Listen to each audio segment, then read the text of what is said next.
bigot, racist, the left, the right, liberal, ultra conservative, narcissist, toxic masculinity, feminist.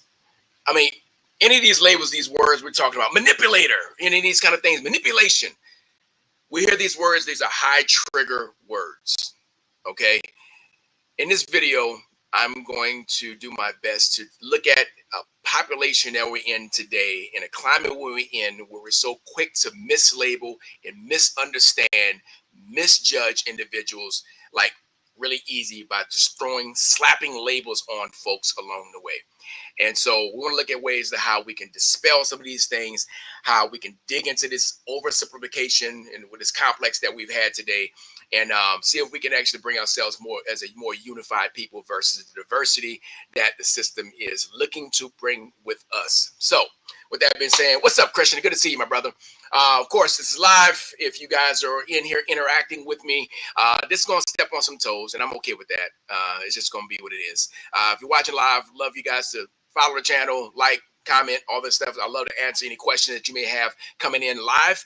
Of course, you watch it later on. Love to hear your thoughts as well. So let's dig into this. Yes, we're going to hit some of these labels that we've gotten comfortable with. We've gotten so comfortable with. It's just, like I said, it's lazy. It's lazy either from the society or even what they put on us or what we put on particular scenarios, people, groups, whatever it may be. It's lazy work. And I want us to do better when it comes down to, just encourage you to do better when it comes down to our language and the way we interact with folks, especially folks that don't look like us. They don't act like us. They don't vote like us. They do some different things. But before we just simply say, oh, that's what they are, and move on. We see it in our population. I want you guys to dig deep into where you are right now and recognize that, and this climate, it's a political climate, it's a hostile climate. There are a lot of things going on that cause us to be more divisive. And I want to help us not fall into those particular traps itself. So I recently heard, I saw the story. It was actually a report. This lady who was running a marathon, and she hadn't been training much. She's usually running marathons, but she hadn't trained much. She was kind of deconditioned. Her goal was just to finish. She didn't think she was going to do well. Now in the past, she had been a killer. She's been dominating in marathons, winning a lot of them, coming in high eras. And for her training did not align with her coming in a good place. So she told, so she's running a race and she wins this thing. She crossed the line and there's a guy right behind her that crossed the line. But her husband is on the other side, and I don't know if it's really weird. On the other side, not finishing, before you finish, he's there with their two little kids. She's running to finish the race. All right, there's people behind her.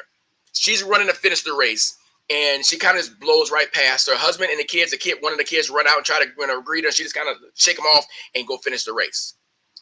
Husband looks kind of confused a little bit. Kids look kind of confused. Why is mommy just running past us? Of course, she has to finish the race. She crosses over the line, and the guy that finished right behind her, she embraces him. I mean, real deep hug, kind of like the hug you don't want to give nobody that ain't your spouse. All right, real deep hug, real big, big old hug like this. And from the outside, everyone had their opinions. Oh, her husband's a hater. He didn't want her to win. And how was she? Why is she more hating or loving on this guy versus her husband and her kids, that she just neglected them? That was one of the narratives. The other narratives that her husband didn't care for her to win. He was distracted. He brought the kids out in front of her to make her lose. That was the whole point that they were saying. So of course she heard all these stories, bunch of clicks, a bunch of different things going on. Everyone had their opinion from the outside, not knowing the full story. So the woman comes out later on and she tells the story like, look, I didn't think I was going to be anywhere close to the front. I surprised myself. I surprised my husband and my kids. They did not expect me to go that, be that awesome. And of course, the guy that she hugged and embraced so much, where people thought, oh, she's more excited to be with these other racers, these other folks. Once again, you don't know what's going on. It was her brother. It was her brother that she embraced. But from the outside, labels, husband's a hater, she's all about herself, She is a narcissist. She's, all self-loathing, whatever, all the different stories, because you don't know the whole story. And it's so easy in today's climate, in today's culture, to just slap a label on a situation or a person or a people group that's not serving, because it confirms our bias towards that individual. It's a safe story for me to walk in, and I don't have to interact with that person, because now I've labeled them. Hands off. I know who they are now. I've already dressed. I know who they are, because I already have a word picture, image in my mind. I have a story in my mind according to the label that I've given that person. And I'm going to confirm that bias that I already believe about it, even when that person starts to show that they're not that person that we thought they were. They start showing that there might not be so left to the left or so to the right. They might not be this bigot that I thought. They may not be this racist that I thought. But I want to go back closer to that label versus the new evidence that I have in front of me that says otherwise. Because we love to confirm the bias of the label, the identity, the title, whatever it is that we see in front of us. We like to keep that nice in a nice little clean box. No disruptions. This is what I believe. This is what I already know. I know what I know. Please don't confuse me with the truth. And we all can be guilty of it at any point in time. Just, succumbing to the label that's in front of us versus really digging in to see who this person is, what they're really about, what this people group, what this ideology or this idea is really about, versus me already casting a label to protect my own uncomfortableness, my own, like, I may have been wrong. This is a little uncomfortable to have this conversation now, because this is not what I'm used to. This is not the norm. So it pushes past that when we start defining the labels that are in front of us. Defining. Sometimes it's the understanding that we've gotten from people that we love, we care about. Our family, our friends, the people we go to church with, our social groups. And sometimes we have to go against those things, because they no longer serve us. And it's a disservice to the person that we're continue to make more and more division, continue to get further and further away from who this person is. So I hope that's making sense there. So if you're catching this live, I see several of y'all on here. Definitely love to hear your feedback, comments. Christian, holler at me, homie. So let's get into it, guys. Humans want to be in close alignment with their identity. If I say I am a husband, my actions, my thoughts, my behaviors, I want to do as much as I can to line up with that identity. If I am a father, a parent, there are certain things that I line up as a Christian, as a believer, as a fitness person, as a coach. These are, as a leader. There are things that a pastor, as a minister. These are things that I naturally want to be in alignment with that identity. Okay, you're the same way. If you're a nurse, there are things that nurses do. If you're a doctor, there are things that doctors do. If you're a lawyer, there are things that you're supposed to align with that identity, and whatever that label is. So we want to be as close to that identity as possible. We want to, stick to that. And so behaviors, thoughts, patterns, habits that are contrary to that, we typically want to repel from, because for ourselves internally and for the external world, we want them to see us as the identity that we say we are, or that the nature has said, nature, or that, just the environment has said we are.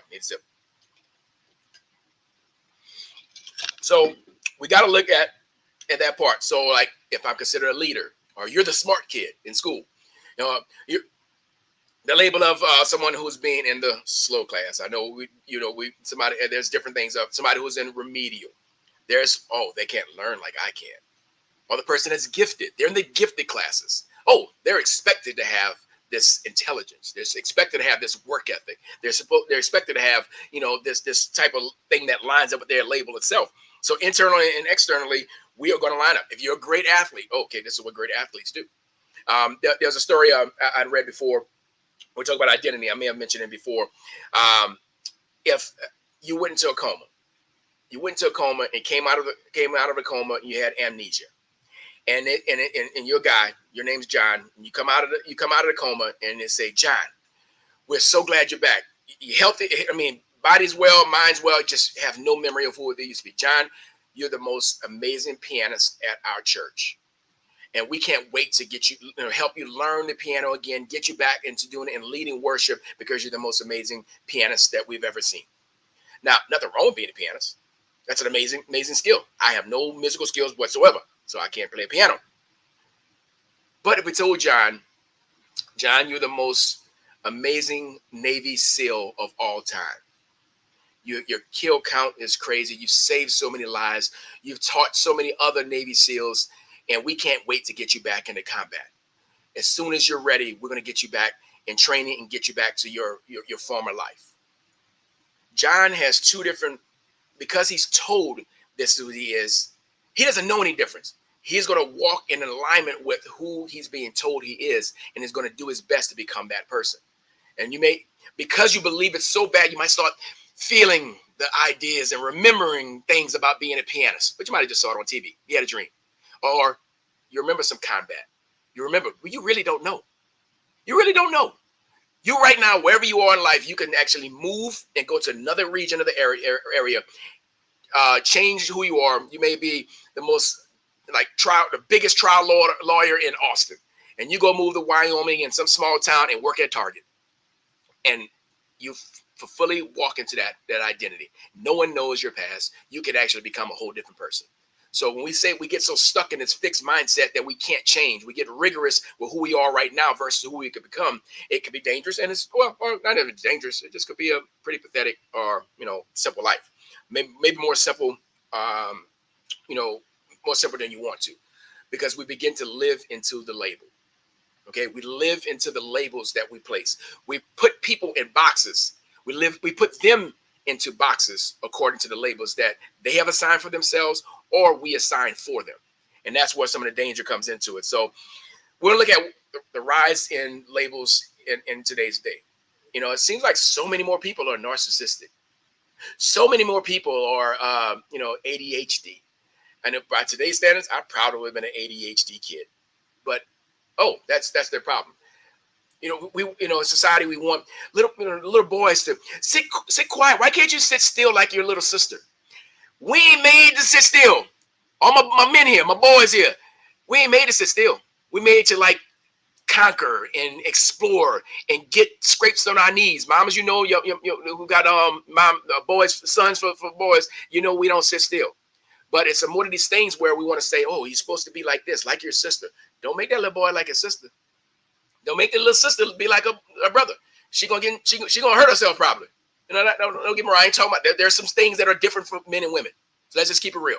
I'm not saying nobody's capable of being different and this and that. But what I'm saying is that there's natural parts of most young boys, most hot-blooded young American boys, and probably the same thing where you at, Christian, out in India. There's a difference in boys and girls. Let's just face that. Let's get over this fact of let's make everybody all unified. Lie, we different. Okay.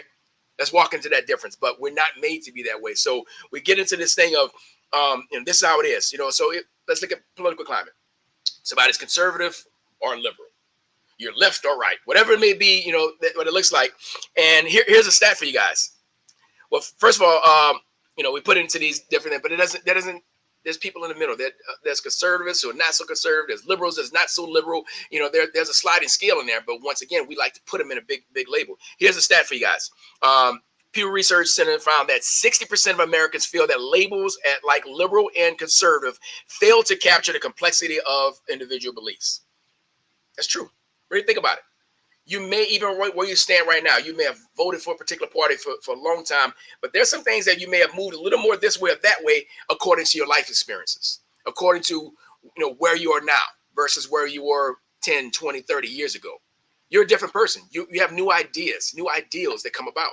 So I personally, I don't like politics. I got friends who are in politics, all that kind of stuff. So once again, I'm not stepping on their toes. You have a calling at whatever that you're supposed to do. I don't get into politics so much because I don't like neither side. Straight up. I don't like none of the candidates. So I ain't with none of them. That's just me. You can go and vote and have fun all you want, but I don't get caught in that because I don't like none of them. Period. It is what it is. You're more than welcome to be as patriotic as you want to be. That's another one. Patriot. Not patriotic. Are you patriotic enough? Yeah, I'm going to go there. Colin Kaepernick. Most of you guys know, former quarterback for the 49ers, took a stance to kneel during the national anthem.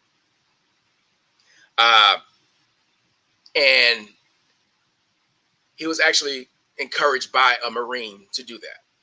Okay. He made it very clear that he's wanting to bring awareness for injustice and the disparity in Black violence happening on in America. He made it very clear. That was his point. Whether you agree with it or not, that was his point. The easy thing for society to do was say, oh, he's not patriotic. He's un-American. He's coming against soldiers. He's coming against, he's anti-American. No, he's an American who wanted to bring awareness to a particular situation, and he basically sacrificed his entire career for it, whether you like to say it here or not. Now, that's not my thing. I don't kneel during the national anthem. But I respect and honor that man's decision to do so. He made it very clear. But what society did was, because instead of me taking the time to listen to what he has to say and actually, maybe there is some disparity. Maybe there is something. I may not look like him. I may not have had the same experiences that he's had in his life. I may not understand that. I may not have had the conversations with inner city kids, around the area to understand what he's been. I may not have been arrested. I may not know somebody who was roughed up or shot by a cop. But let me listen to what he has to say. But instead of saying that, oh, he's not patriotic. He's not American. He's hating the military. None of that was ever voiced. Yet that's the easy label to put on that situation. What does football have to do with politics and this? Oh, but it's so funny that for years in October we wore pink in support of breast cancer awareness. What does breast cancer have to do with football? We took a platform that a lot of eyeballs come to see football, and we brought awareness towards cancer awareness. Now we can go into nuances, how much money is going to research, and all that stuff is that's neither here nor there. But cancer don't have nothing to do with football. But we took a platform and we used it in a particular way. Nobody had a problem with that, other than people who understood what was really going on with the American Cancer Society. I'm not going to play with that today. But that has nothing to do with football. Athletes who talk, they have a platform. All right, Christians are okay with Tim Tebow making a firm stance for his faith, but of course non-Christians don't like that either. Once again, the man took a stance. So we got to be so careful when we just say that person is not what he said, not his mission, but I reformed that to fit my narrative and say that's who he is, because it's so easy to say he's not patriotic and he's disgracing the flag and he's disgracing the military, but so many military folks are behind him. But we're going to ignore that to keep our label nice and safe and comfortable in our little box. Okay. Not saying I agree with him, not saying anything like that, but I honor what he stood for. Straight up, I honor what he stood for. That man sacrificed his entire career. Now, when you go, oh, he wasn't a mediocre, yeah, all that, none of that matters. The man sacrificed his entire career for what he stood for. All right, he's blackballed from the whole league because of that, and he still has playing in it. So whatever. But that's, yeah, I'm going there. All right, so what was I going? Looking at labels in like the medical field, like I said earlier, ADHD, bipolar disorder, chronic fatigue. I mean, there's so many different things. Chronic fatigue, chronic, all these things that are out there. There's labels, and it's real quick to want to give a diagnosis through, but it has to really be done by assessment. And sometimes medical staff are being lazy. Real talk. It's just so easy to say, oh, you have this. Oh, you have that. Look here. If your doctor tells you have fibromyalgia, they're being lazy. Fibromyalgia is the most garbage can term to describe, I don't know what I'd see here. Chronic fatigue syndrome. Look, you ain't do enough work. You ain't get the blood work. You didn't do you didn't test the gut. You didn't do enough work to dig deeper. That's lazy. Fibromyalgia. Chronic fatigue syndrome. Chronic pain syndrome. Chronic inflammation. Some of those things, don't get me wrong, there are real situations like that. But for the most part, people are being diagnosed lazily by medical professionals. Oh, it's just this. Boom, that's easy. Here's the pill for it. And now you got hopes that maybe the placebo works or this actual solution will work. But it's lazy. Even, in psychology, like I said, this person has bipolar, manic depressive, whatever it is. And like, it takes a lot to really figure that. And there's a lot of those have been misdiagnosed. Like I said, by today's standard, I would have definitely been ADHD. I know my grandmother nicknamed me Motor Mouth. I had good grades, but I never got higher than a C in conduct and pen handwriting. I got in trouble for talking all the time. Mischief. That's just what I was. That would have been considered by today's standard, that being ADHD. Okay. But here's some of the dangers of labels, even more so. Like we talked about a little bit, gifted or a troublemaker. Somebody's a troublemaker. Oh, well, I guess I make trouble. You label that with a kid that they're a troublemaker, they're probably going to get into trouble because they want to, especially if authority, people in authority, whether it's parents, whether it's teachers, whoever it is that says that the people in the neighborhood say this kid is a troublemaker. Well, this is what I do. I make trouble, right? A troublemaker makes trouble. So, well, if that's who I am, that's who I'm going to be. Gifted, telling the kid, they're gifted, they're an athlete. There may be more pressure because I'm gifted. I'm supposed to live up to this label. Okay. So most people are going to internalize these, and it's going to affect performance, self-esteem. All these things can be affected, better, worse, but many times it causes more pressure for the kid to line up with those particular things. So, schizophrenic, depression, all these particular things, labels that come along with that too as well. And something as simple as that. Well, I'm gonna go there. I'm gonna go there later in a sec. I'm waiting for that one. But once again, you get fixed in this mindset or fixed in this label, and once again, fixed mindset versus growth mindset says, fix says, I can't change. This is who I am. This is what I'm supposed to be. This is what I'm gonna become. This is what my environment says. This is what my family does. This is what my family doesn't do. What my nationality, my race, my people group, people from this city, people from this region. This is all we do. This is what we don't do. So we can get stuck in saying, even demographically, where we are, this is what we do. People from New Orleans do this. People from Texas do this. Marble Falls, Vernon, Austin, Chicago, Atlanta, LA. I'm in Texas. A lot of folks come from California. And there's always a thing, oh, California, stay over there. They just always, just bagging on California on a regular basis. So it's just what it is. Oh, those hyper liberals over there in California, they just go with anything. Not true. Not always true. Sometimes, yes, but be careful what we label a person in a particular area or whatever it may be. Okay. One thing, it brings up self-fulfilling prophecies, because you tell a child they're not going to be nothing. Their parents wasn't nothing. They ain't never been nothing. And you ain't going to be nothing either. Your daddy ain't nothing. They use probably different language like that. You from this area, you're never going to make it out. Where I'm from, most people in the inner city, New Orleans, or some of those other places like that, young black men, their thought process is the only way to make it out of the hood is to rap, sell drugs, play sports. Unfortunately, that's it. Every now and then there's somebody who comes in and says your education gets you out of the hood. But if you're in the inner city, now I'm not from the inner city. I grew up in a suburb. I'm from New Orleans in the city, but in the suburbs. Lower middle class family when I came over, so I didn't. That was not my plight. But I know a lot of folks went to school with, been around. I know what the real deal is on the street. So a lot of times you don't have that. The hope is not there outside of the norm. That's it. That's the options.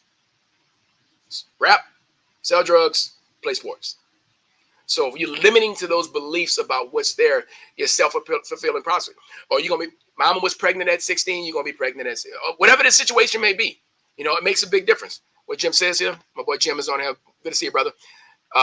Child steals candy at checkout. Mom says, Johnny, you are a little thief, or Johnny, that's not who you are. That's so good, Jim. Thank you for sharing that, brother.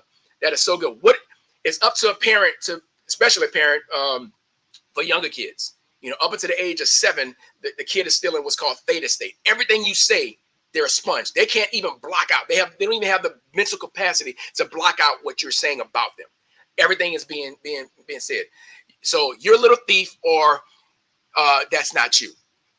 Like, I've never told my kids you're stupid. You're an idiot. I never use language like that. Now I might say, Chase, you are too smart to make that stupid decision you just made. I'll form it like that, because I'm going to always edify and lift up my kids. I'm tell them when they're messing up, but at the same time, the discipline says, okay, I need to correct this thing. So really the language, especially as a person in authority, if you were a youth leader or you're a coach or teacher, your job is to speak life and not death into the next generation. So those words make a difference. What he said, like you're a little thief, or Johnny, that's not who you are. I'm going to speak against the identity you're trying to create or somebody else. I'm coming against the narrative that the teacher said you're a slow learner. I'm not going to buy that. I'm not going to buy that. Was that Einstein? Edison, I think it was Einstein or Edison, one of them, that the school said he's retarded and he can't learn this and that. And his mom basically took that paper, wrote it, and said, "You're gifted," and it said that you need to be with me so that I can help you.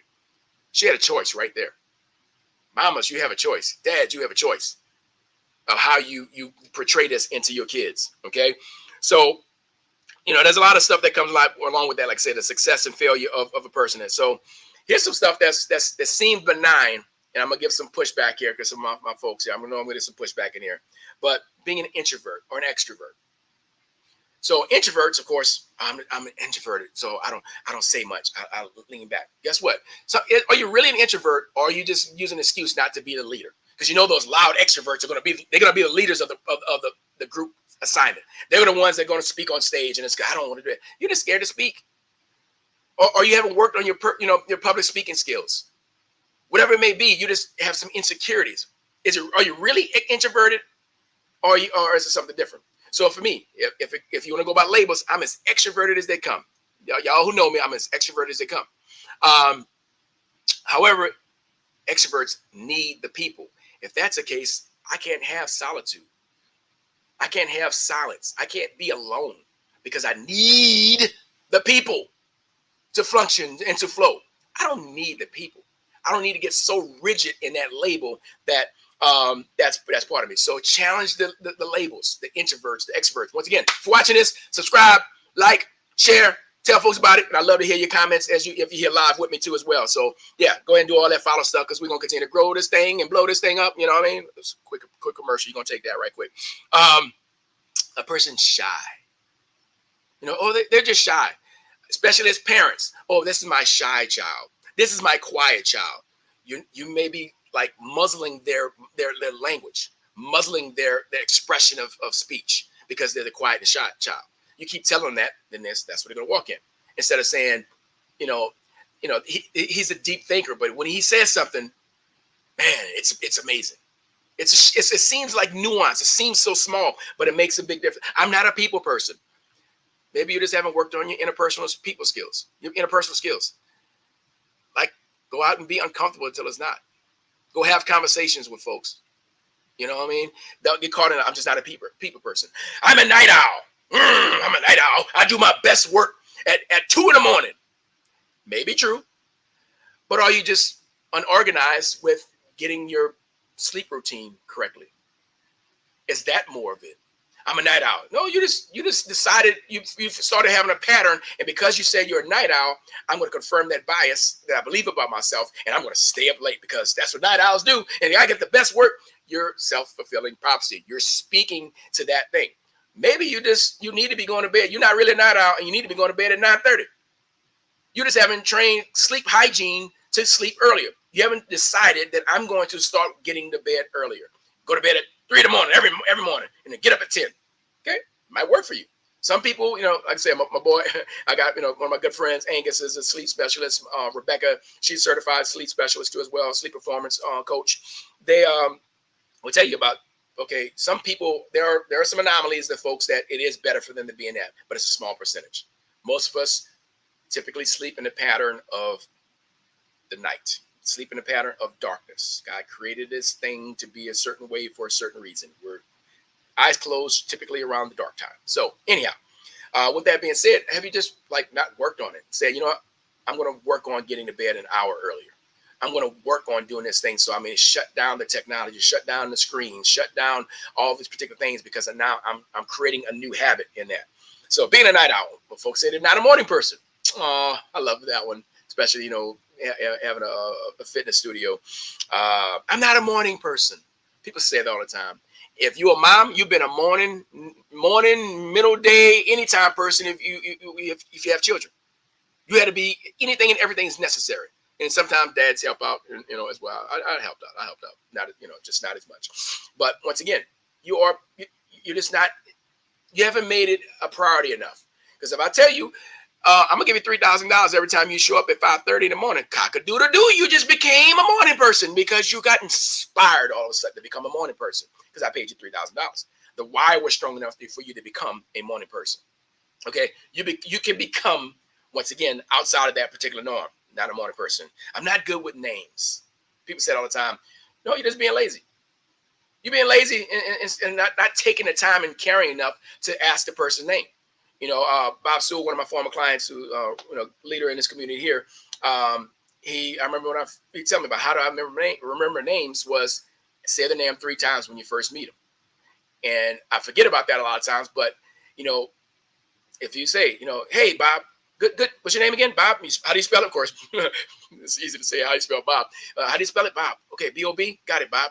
It's such a pleasure to meet you, Bob. If you say it 3 times in the first time, it's more likely to stick.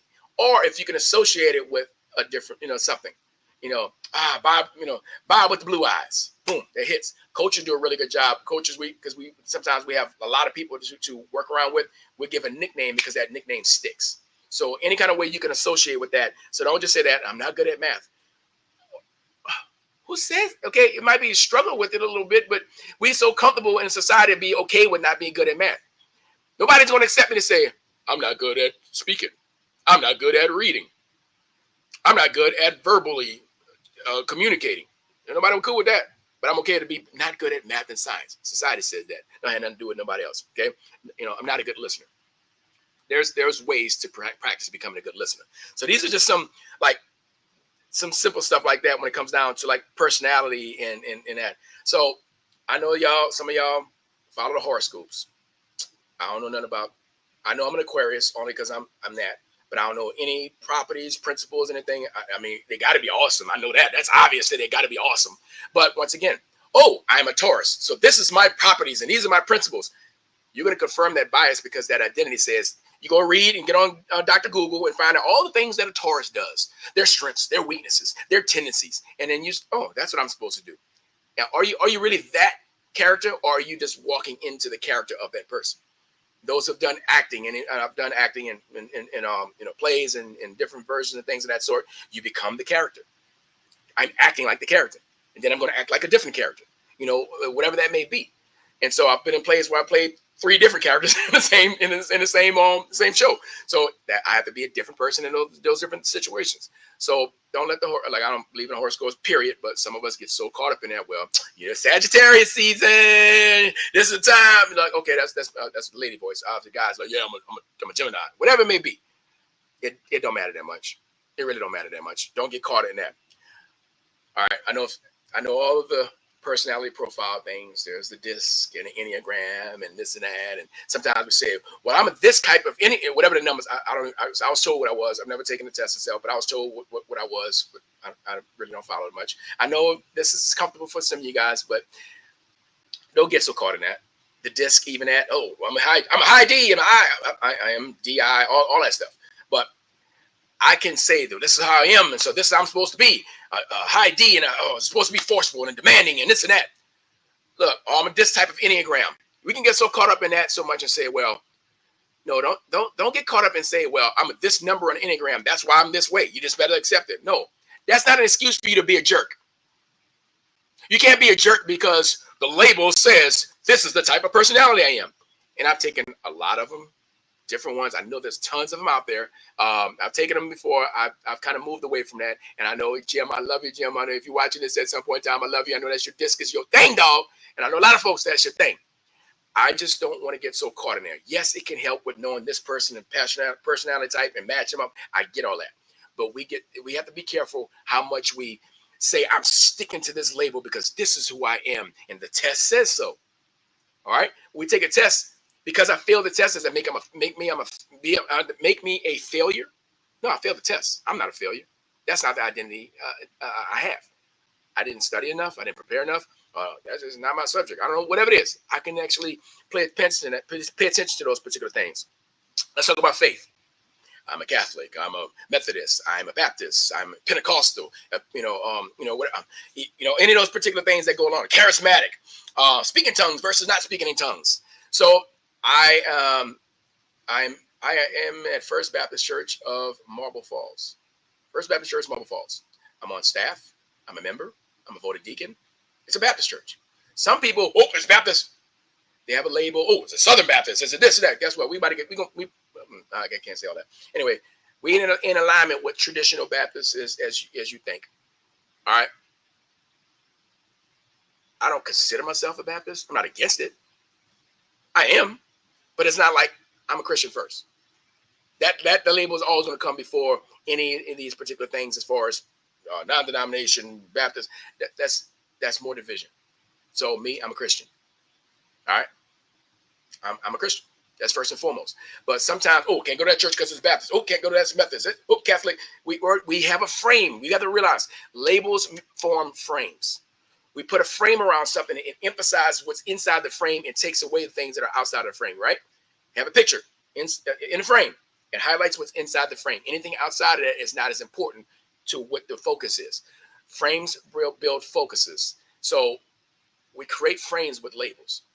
We have to be careful when it comes down to, what do we believe about, this type of church, that type of church. Oh, they're this. They're charismatic. Oh, they're Baptist. They must just be the frozen chosen. We got labels according to all those particular things itself. All right. I kind of talked about this a little bit earlier, but lazy medical diagnosis, bipolar, chronic anxiety, chronic pain syndrome, all these particular things that come along with it. Here's the one though. What's popular right now? Oh, they're just a narcissist. Everybody and their mama's a narcissist now. Come on, y'all. Everybody ain't narcissists. Here's I'm gonna bust your bubble right quick. According to the research data, between 0.5 and 5% of people in the U.S. may have it. 0.5 to 5% of people in America are narcissists. That's a lot smaller population than what comes across your Instagram, Facebook feeds, and all the new books and all the things. I got away from a narcissist. We just so easy to just say that person's a narcissist. That person is, whatever it is that we want to give that label. But like you literally have to take medical tests and everything to even find out what that is. Now, between 50 and 75% of the cases affect men more assigned at birth. Let's go back to this. Labels actually, the fear of being labeled a certain thing, especially as men, most I talk to men here, as men, we're scared of the label of a diagnosis because of what that diagnosis means. So what happens? We don't even go. We won't even go to find out because we don't want to get that label. We don't want to get that diagnosis. So sometimes that keeps us from even going in to find out. Okay. So here are the things that are out there. We're talking about this. So everybody narcissist. Stop making everybody narcissist. Stop making everybody a manipulator. There are people who manipulate. Yes, there are narcissists, but this is a smaller population. Clinically, we look at some tendencies and think, they're a narcissist. Once again, close off, boom. I know they are. I have a word picture. I have a frame of who they are. Done. Versus it being miscommunication. Versus it being, I may have overindulged in my belief system around that. That's the fight. That's the part where we got to look into. Okay. So how do we do this? How do we make some changes to move away from some of this? Here's a tip here. Back away from so much. Use more descriptive language than a label. So a person, he prefers structure. This person prefers structure versus being conservative or ultra conservative, or they're what do you call it? They're dogmatic, or they're whatever the word that you want to put in there. Legalistic. That's another one. The legalistic. So maybe, but maybe not be. It's just easy to say this person is legalistic. Put them in a box. Done. Okay. So pay attention to those particular things like that. What does it look like? Looking at holistically, looking at the whole person as an individual, not just one thing. Heard it said, label jars, not people. Put labels on jars, not people. It imprisons them and imprisons us. No one wins there. It separates us as a people. When it causes division as a people. the more we separate ourselves in these particular things. With the diagnosis, like I said, distance and division. That's all it does. Because especially if it's opposing who we are, opposing where we want to go. If it's opposing who we say we are and what do we stand for. If it's opposing that, it's so easy for us to just lazily kick them off to the side. Okay? So pay attention to that. Okay? It's kind of that the little boy who cried wolf. If we give everyone the diagnosis, the first person who really is that, we give everybody the label, the person who really is that, they're not seen. They're not heard. They're not understood. They're marginalized. They're cast out. That's the danger of it. Those who really need and actually need the help that comes along with the label or the diagnosis or the assignment, who really need the strength of that thing, they're not getting the attention because it's watered down because everyone else is that too. The Me Too movement versus letting it be what it is. Okay? We have to be careful there. So labels are shortcuts. And what did it say? The longest way to get to the goal is a shortcut. So these are shortcuts that often put us in the wrong destination. We go to a place and find ourselves in a place and a perspective that is not serving me or the other people, whoever it may be. It's not serving that. You got to have more conversations with people who don't look like you, sit at the tables you sit at, listen to the same news feed you were at, sit in the same kind of pews you're on Sundays, different demographic, different psychographic. Have difficult, uncomfortable conversations with those individuals and seek to understand versus seeking to be right. Don't look to be correct. I always want to be a student of life. We have a saying in our house, I don't want to be right, I want to get it right. So there's a part to realize that I could be wrong. I could be very wrong about something, and I need to explore that so that I'm not still walking in error. Okay? So appreciate the complexity of this. Challenge you to look outside of the label. What Jim says here, first service, let me see. Yeah. First service versus second service. Yeah, exactly. At our church, we have 3 different services. The third service, all of them. So even at our church, we could be so divided on that. So 9 o'clock service at our church is traditional. It's a traditional service. There are hymns. It's typically an older population who use the old school church, Baptist church. That's one style. The demographic is typically older folks, in that particular service. I didn't grow up with hymns. I didn't come to Christ until I was 24. I grew up in the Catholic Church. So those hymns and things, they're great. I'm just not familiar with them. I'm like out of place a lot of times. Second service, 10:30, is contemporary. This is the one my wife is on the worship team, and it's more contemporary Christian music, and you get a little bit of gospel in there. You get a little bit of mix of those particular deals. It's a younger population. The music is different. The word is the same. Pastor Ross preaches the same sermon at each one of those, but the worship is different. The people around there are different. And then there's night church now at 5 p.m. on Sundays. It's a different style of worship. It's different there. Lane is Lane Malikely is our primary pastor for that one. He's still going to preach the same message in his manner, in his way. The people there, a lot of times it's real estate agents who can't get there. They're working Sunday mornings. There are parents who have sports and the kids play particular sports. So there's a different demographic for those folks. So once again, in one church, we've got 3 different people groups that can say, oh, those 9 a.m.ers, oh, those 10:30s, they're all a bunch of rebels. But those the night church people, they're like weirdos and they're like goth and they like whatever. You could put all kind of labels in those things there, but they're different. Still Christians, still seeking a intimate relationship with God, still parents, got old and young, but once again, it fits their lifestyle. It fits where they are. So, like I said, have those hard conversations, guys. The people that look different, vote different, all those things, have those difficult conversations. You can always ask me. And believe me, there's a lot of conversations that go in the background. Don't talk about 2020. Oh, my gosh. 2020, there are so many conversations with people reaching out like, I just want to understand. That is beautiful. I don't, when you, that conversation of, well, I don't want to be disrespectful, but no, you're not going to be disrespectful. Ask the question. I'm very open to it. You know, me and my twin, 6'7" white guy, Chad Nelson, my twin, we had a whole podcast that talked about these things. We're both from different places. We have this mutual love. He's my best friend. But we know that we have different nuances and different experiences, you know, that allow us to have conversations even on a podcast. But even in person, it's like, yeah, let's have that conversation and not be so quick to be offended by somebody who thinks differently. Seek to understand where they're coming from. Seek to understand their point of view. You still may not agree about it, but at least you understand and give them value.